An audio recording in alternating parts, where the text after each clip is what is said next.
श्री कृष्ण कहते हैं कि खुश रहना है तो जिंदगी के फैसले अपनी परिस्थितियों को देख कर लें।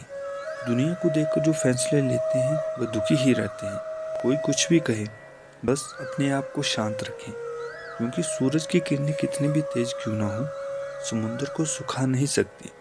एक पक्षी ने ईश्वर से शिकायत की, मेरे ईश्वर, बड़ी मुश्किल से मैंने घोंसला बनाया था, आपने तूफान भेज दिया और मेरा घर उजड़ गया। ऊपर से आवाज आई, तेरे घोंसले में सांप आया था तुझे खाने के लिए, इसलिए तूफान भेजा था ताकि तुम जाग जाओ और तुम्हारी जान सुरक्षित रहे।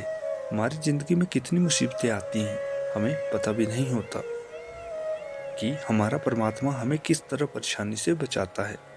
अगर आपको लगता है कि परमात्मा तुम्हें कष्ट के पास ले आए हैं, तो भरोसा रखिए वह तुम्हें कष्ट के पार भी ले जाएंगे। मन की पीड़ा का कोई अंत नहीं, इसलिए दूसरों को कोसने से कोई लाभ नहीं है। इसका सबसे सरल उपाय है कि अपने मन को ईश्वर को समर्पित कर दो।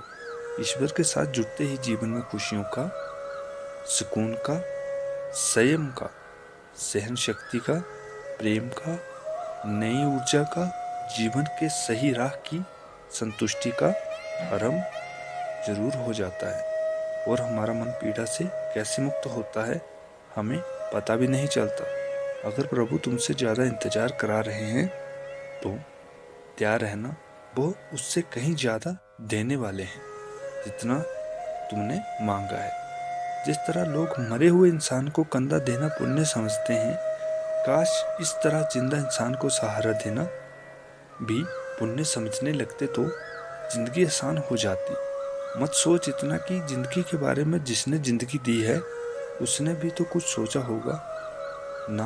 आपका बीता हुआ कल भले ही कष्टों से भरा हुआ हो, और आने वाला कल आपके हाथों में है। मन अंधा होता है, इसके पास अपना कोई ज्ञान नहीं होता। मन कुछ नहीं जानता और ना ही सही मार्गदर्शन करता है। इसलिए आप अंधे मन की बातें मानकर जरूरी कामों को टालना बंद कीजिए।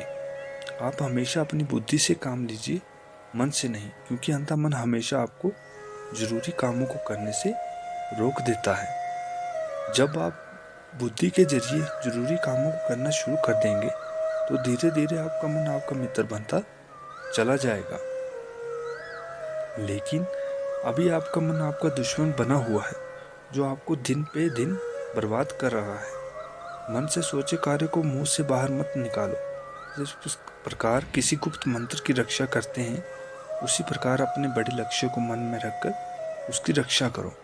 गुप्त रहकर उसे पूरा काम को करो, और तभी बोलो जब काम पूरा हो जाए। क्योंकि अधिकतम लोग अपनी तकलीफ से दुखी नहीं हैं, बल्कि जितना दूसरों की तरक्की देखकर दुखी हैं। जब सुखी हो तो भगवान को मत भूलना, और जब दुखी हो तो भगवान को याद करना। झूठ और दिखावे की रफ्तार कितनी भी तेज हो, पर मंजिल तक केवल सच ही पहुंचता है।